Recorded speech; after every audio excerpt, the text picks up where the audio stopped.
Protect your DNA. BioPQQ can promote formation of new mitochondria. Infowarsstore.com.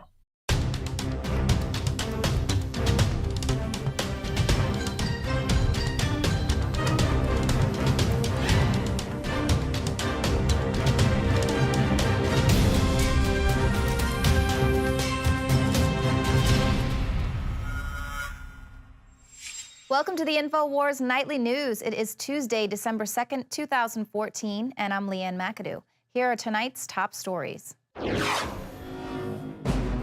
Tonight. I sold abortions to other women. Our goal was 3 to 5 abortions from every woman between the ages of 13 and 18.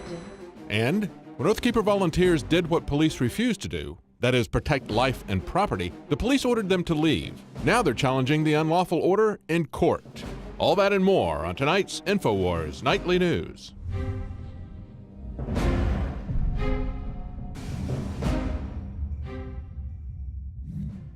The family of the Bosnian man who was brutally murdered in St. Louis early Sunday morning are demanding that hate crime charges be filed. And this is even while police are continuing to insist that this attack was not racially motivated. This is despite eyewitness accounts and an attack on a second Bosnian. Now, this is 32-year-old Zamir Begic. He was killed while trying to protect his wife from 4 teenagers who were armed with hammers in St. Louis. Now, according to one eyewitness, individuals were heard running up and down the street yelling, "F the white people, kill the white people," and this was immediately before the attack. Murder charges have already been filed against one suspect, but the family believes that Begic was targeted because he was white. Another Bosnian man reported being attacked by the same gang earlier in the night, but he was able to fight off the gang, suffering only cuts to his hands and neck. But instead of calling it a hate crime, they just want to victim blame, and they say Begic was in the wrong place at the wrong time. So notice how they never said that when Mike Brown was in the wrong place at the wrong time. That's like telling someone whose house got destroyed by a tornado that they shouldn't have built their house there. So, of course, it just appears to be another attempt to downplay possible racial motivations behind this attack. So the family is saying that this is obviously not a random attack. You've got eyewitness accounts saying this is related to what was going on in Ferguson. The cops, despite all of that, are reluctant to call this a hate crime. And, of course, so is the media. They won't even point out the ethnicity of the attackers. Basically, the first reports that were being filed are just saying teen suspects and juveniles. And many people took to Twitter as well, questioning why the media failed to highlight the race of the suspects, as it is so keen to do when Black people are the victims of violence. Now, we pointed that out here before as well, that it's not a hate crime if the person is white, and they won't point that out. They'll just kind of say it's a suspect and this and that, but when they want to be able to control the narrative of the race war, that's what this is all about, is just being able to inflame just the one side that you really want to get riled up. The Obama administration wants to show that he's really supporting this side, and so, of course, the media isn't going to highlight a different hate crime when it doesn't fit into their agenda of inciting this race war. And, of course, what that is get the one side riled up so that the other side demands for police protection and more protection. So basically, we're all getting played.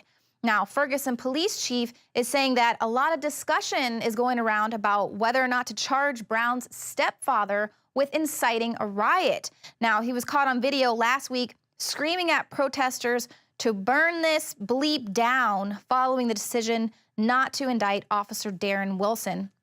And Chief Thomas Jackson says that he could be charged with inciting a riot. He says violent agitators will be prosecuted to the full extent of the law. Now, of course, all of that happened in the heat of the moment. I said it at the time that that was completely wrong. Here you have the cameras shoved in the family's face who didn't hear about the grand jury decision before the rest of the world. So here you have him. He's upset, rightly so. What about the prosecutor? Is he going to be charged with inciting a riot? He was the one that decided to drag out the results, even though the results came in around noon. He dragged it out till 8 p.m. Everyone said, why would you do that? Ratcheting up the tension of all these people standing there, thousands of people standing, waiting for hours, and then wait, of course, until it's under the cloak of darkness when you have zero ability to do crowd control. It's clear to everyone looking in from the outside that that was the perfect scenario for starting a riot. So what about the prosecutor? Or what about Al Sharpton, who Obama invites to the White House to give him advice on all of this? And MSNBC gives him his own show where he can have his own platform to do his race baiting. He's the ultimate riot insider. And then, of course, there is Louis Farrakhan. Listen, watch now, because once it starts, it's on. You may not want to fight, but you better get ready. Teach your baby how to throw the bottle if they can't bite.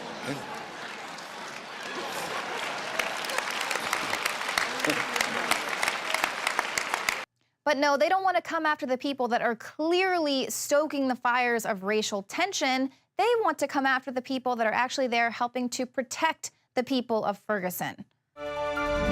Introducing the first proprietary oxygen-based intestinal cleanser, OxyPowder, backed by FDA-approved phase 1, 2, and 3 clinical trials. All the toxins from the air, the food, the water, ultimately ends up in the gut or affects the gut. Take your health into your own hands and start cleansing your body today with OxyPowder. Secure your OxyPowder today at InfoWarsLife.com. That's InfoWarsLife.com.